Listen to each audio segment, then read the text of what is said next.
Welcome to the Piece by Piece Autism Podcast with your hosts, Angie and Christy.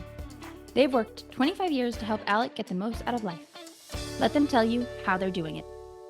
Hello, hello. Welcome back to Piece by Piece Autism Podcast. I am Angie, and I'm here with Christy. Hello. Hello. Hello. We are here to talk about Alec, who is Christy's son. He is 27 years old, nonverbal, and has severe autism. Alec has had an in-home program since he was 2.5 years old. And in an in-home program, you often hear about table work or table sessions. And by this, we mean his structured learning environment. Obviously, learning happens all over, in and out of the home, in the community, etc. But this is more of a structured, set up learning environment where we would do his table work since he was a little tyke. And today we want to talk about laying that foundation and the expectations for a productive learning environment. This was super critical for Alec's success, and we would like to share with you what we've done. Well, first of all, our most important foundational item is that we set up a designated space for learning. So that space is hopefully in a room that is not his bedroom. Yeah. There have been some times when we've been limited of space, and we've had to do that, but we try to not do that. And so you set that space up, you get your books, you get your computer, you get your whiteboard, whatever your materials are that you need. You have them close and you have them organized. We always had a camera tripod set up. Mm-hmm. So nowadays it has our little, a spot for our iPhone so that we can videotape and send that on to whoever is helping us out with a consultant who maybe in California and we're in Utah or whatever. Or whether we're sending it to Dallas to Angie, Mm-hmm. we have that camera set up so we can get some good film. We also, back in the day, had the little cameras that just fit on the tripods, and we would video almost everything. So I have videos of that cute little 2.5-year-old sitting at the table, learning things and doing his matching and his sorting. Right now, he has his house that he lives in, his group home. And we had a little bit of an extension done from his kitchen cabinet where he has a nice desk there that has drawers underneath and it's got shelves above, and we have everything in baskets that are labeled. And so it's really nice and organized. Back in the day, we would make sure that we had the perfect table, which the perfect table is still being sold 25 years later, believe it or not, at Lakeshore Learning. And it's called the Rainbow Adjustable Rectangular Table. Did I say rectangular twice? You did, but we get it. Yeah. Oh, you get the idea. Rainbow Adjustable Rectangular Table. We loved that it was adjustable too. That was great. Oh, it's such a joy because I am convinced, and I think I'm right on this, Angie. I think we have the exact same table that was his very first table because they are so durable. Yeah. They've got a Formica, I guess, is what that material is. And then those legs, I could even adjust them. Yeah. It had just like one of those little Allen wrenches. One of those little Allen wrenches. Yeah. Mm-hmm. You just had a little Allen wrench and it was great. And then we bought the chairs, but you would have to buy them in each size. I don't think there was any kind of adjustable part of them. They're all in primary colors. So if you're the type that likes different colors, too bad. It's either red, yellow, or blue. But luckily I love blue, so that's fine. So anyway, we would be able to set up on that table. It was wide enough where we could do our arrays of items, pretty large. We could probably do an array of 6 or 8. And then we also we're able to do the learning on where the teacher's on the same side as Alec at the table, or they could work across from each other. Right. So that worked out great. we always like to have his materials in place, the pens, the markers, the whiteboard, and the notebook, and any kind of learning books and materials. We would have buckets of discrete trial items, anywhere from like a, like he always had a Croc shoe in his receptive discrimination because that's what he wore back then. And then he would have like a pair of boxer shorts Yep. and things that we were trying, a shirt, things we were trying to teach him. Once he got so good at discrete trial for receptive discrimination, the other therapist and I at the time thought it would be funny to play a bit of a prank on our, at the time, BCBA, which is a board certified behavioral analyst. And he would travel in from out of state. And so she and I, after Alec was rocking his receptive discrimination at the time, decided to throw in some spices.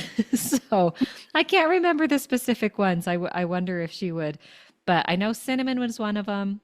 Cumin was another, which obviously those are close in color. And maybe we had like a pepper or salt or something else of a different color, but they were all in similar containers. And we started throwing those in and mixing them in with all the targets that he was super familiar with, and got to the point where he could he could tell the cumin from the cinnamon and really mastered that. And I think he was ready to be done with this program, and this was in an effort to show like, okay, Alec has rocked this program. We're ready to move on or switch up our targets at the time, whatever that was. But we always just had a good time of it and loved challenging him in that way, and also, making ourselves giggle at the same time. Giving yourself a little bit of a laugh. So funny. Yeah. You're also going to want to have your data keeping system.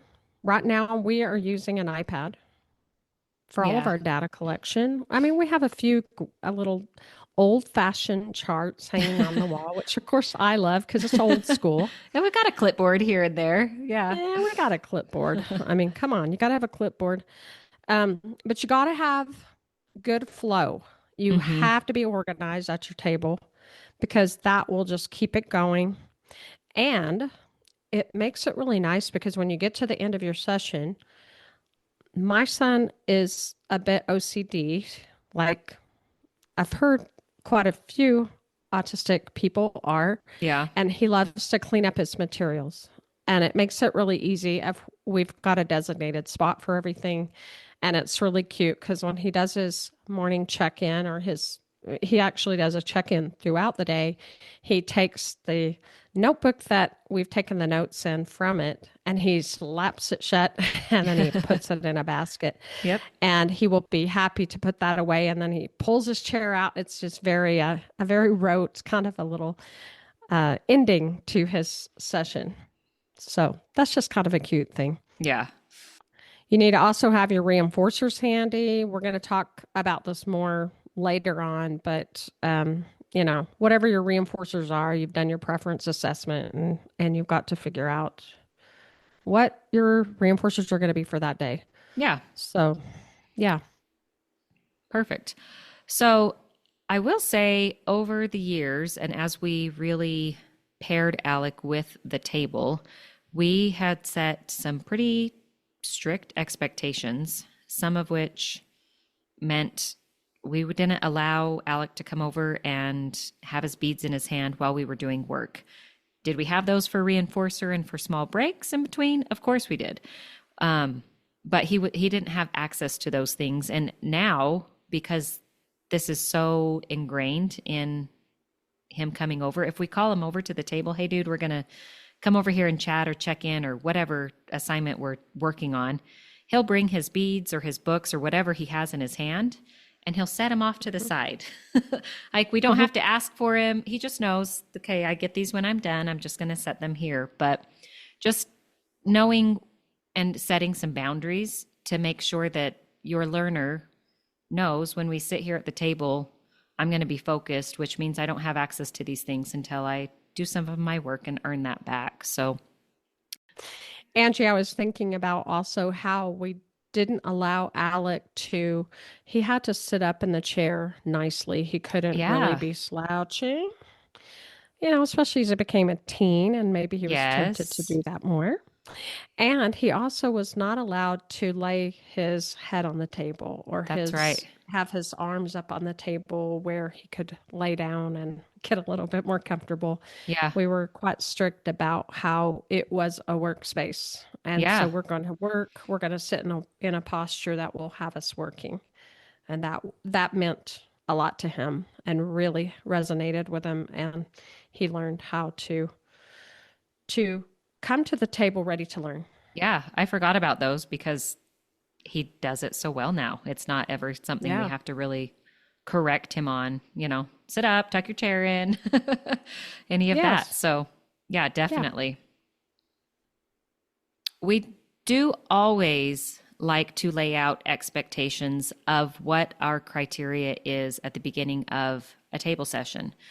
So, when Alec was a little guy, that was maybe not as clear, or you have 10 responses necessarily. We would keep sessions short and within a small time frame, maybe 5 to 10 minutes is all we would do at the table before getting up and moving on to something else. And within those 5 or 10 minutes, there would be access to reinforcers, whether that was a gummy bear or 30 seconds of play with slime or whatever items he was into at the time. Now that Alec is older, he's much more mature in understanding, hey, I'm asking you to do 10 questions. When we're done with these 10 questions, you're done at the table. He really understands that concept as a 27-year-old intelligent individual. And so we really laid that out for him. We use the visual whiteboard often with responses and labeling things that way. And we always, always stay true to when you've met that expectation, you are done. I think oftentimes people get into something and they say, oh, this is going so well. He's giving such good effort. I'm going to push for a little bit more. And then we're pushed past the point and you get into problem behaviors or resistance or elopement, any of that really undermines what you're trying to do in setting up the table to be this learning environment. We Right. don't. You want to end on a really good note. Yeah, absolutely. Yeah. And again, if you stay true to your word, how much more likely are they going to trust that the next time they come and sit down and you're telling them, hey, we've got 5 minutes. I'm setting the timer for 5. When the bell rings, we're done. So just laying out those expectations, but setting them clearly, sticking to them, and honoring what that was at the beginning of that session. We also don't ever, still to this day, allow Alec to get up from the table without our permission. And he understands that we may have finished, we're erasing the whiteboard, and he always kind of leans over and looks. Am I good? Can I go now? And then once we say, thanks so much, great work, whatever it is, you're good to go, he'll stand up, he'll close his book, he'll put his materials away, tuck the chairs in, make sure that's all buttoned up. And we go on and, we'll revisit the table. I think as somebody who might be looking to set this up for their child, I think the most important thing at the beginning is to pair and make sure that the table is not conditioned to be a negative space in any way. We don't want to, you come over here, you work. It turns into any sort of conflict. Rather, really, again, stick to what you laid out, honor that, have the reinforcers, enjoy some play, take breaks at the table, and all of those things that make table sessions enjoyable for both the learner and instructor. Right. Which kind of leads us into following through with the appropriate reinforcers and breaks. What were some of Alec's favorite things when he was a little tyke that you remember, Christy? Well, he loved shaving cream. I mean, he absolutely loved that. And that's a fun one. I didn't always love it when I was on with him because it just made such a mess. But I mean, we got a system down where we could, we kept the shaving cream near, we kept a towel near, and found that it would wipe up pretty quickly if we didn't go overboard with squirting it. Yeah. But he would love if we would squirt like this huge pile and then make it go tall.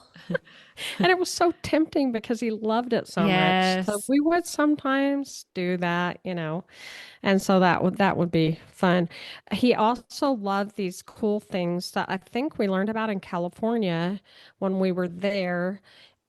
These tubes that are those mini M&M tubes. Hmm. They're these plastic tubes, but you can also get some totally clean ones from Amazon. They're just not as cute because these are like primary colors um, and they're just the perfect size for a cotton ball. And we would clean them out really well after the chocolate was gone, and we would put a cotton ball or two down inside of it, and then we would put some like a drop of peppermint extract, Hmm. or we would put a banana extract or whatever.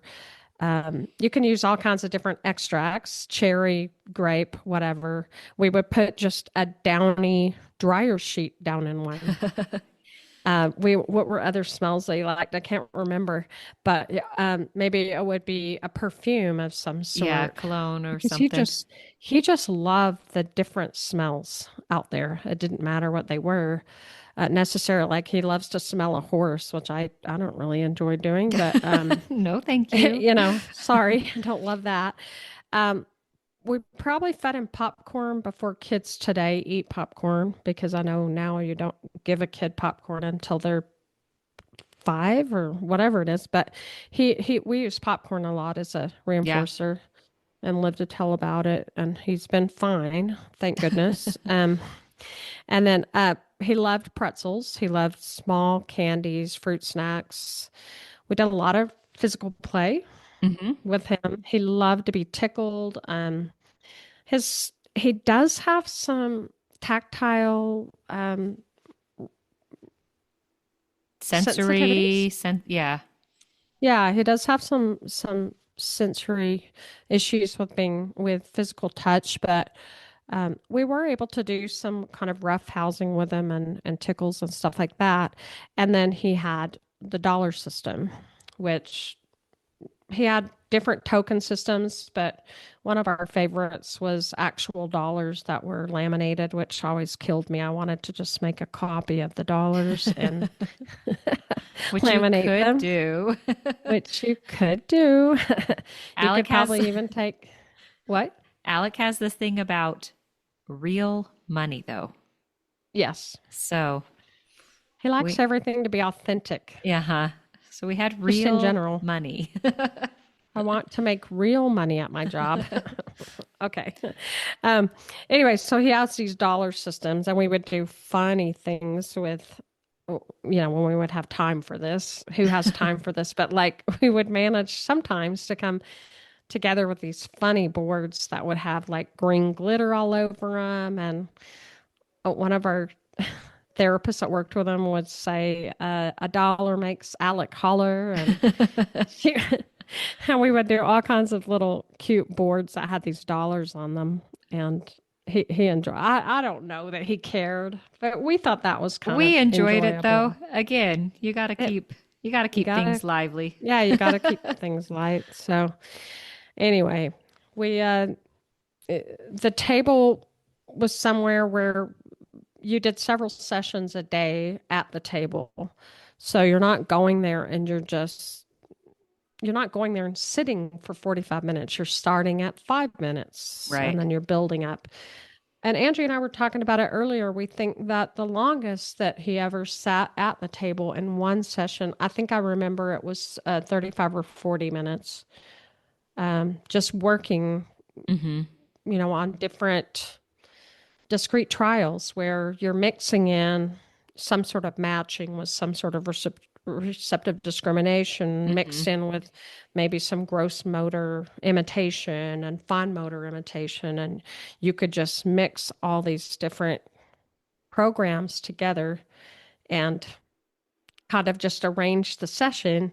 And then it would be however long it would be. But in a process of building up your time at the table so that he could be tolerant of that. Mm-hmm. And this would help transfer to things like him sitting in church eventually. Now he can sit in church for 1 hour. Yeah. And it's really amazing. And we find we'll get some new people that take him to church on his staff, and they'll say, "Oh, he was doing so well. I went ahead and stayed the second hour because we have 2 hours of church." And we were like, "Oh my goodness, why?" Because they don't realize how hard we work to get to the 1 hour, and that we're Yeah. very satisfied with the 1 hour. We Yes. think 1 hour of church is fine, and so. Anyway, it's also helped him if he has to go to a doctor's office and wait. It builds up his muscle for being able to wait Absolutely. and being patient and having to do things that humans have to do in life. So, Yep. And anyway, going that's on our terms, right? We like to end things exactly. on our terms in a lot of different ways throughout Alec's day, but this one, as he's seated and working, he gets up with that permission on our terms, and that just translates into many other areas of his day. Well, and the other thing is like the table being that strict and having a very set guideline, it's very reassuring for him. Mm-hmm. It's not, it might feel regimented to some, but to me, when I look back on it, I think, wow, that one skill that started when he was 2.5, it's really culminated into such a wonderful skill. Today, as a 27-year-old, yesterday, we went to our favorite Thai restaurant. Hey, Bomb. Bomb owns Shout it. out. We love Bomb. We love you, Mom. So we went to see Bomb yesterday, and it was a family dinner for my son-in-law. Shout out Michael, happy birthday. And we're all sitting there. There's like, I can't remember how many we were probably 10. And he sat there for the entire dinner, and he at the almost the very end had to pull out his caretaker brought a presence activity out. I don't know if y'all have listened to our past podcasts. You need to if you haven't, about presence activities.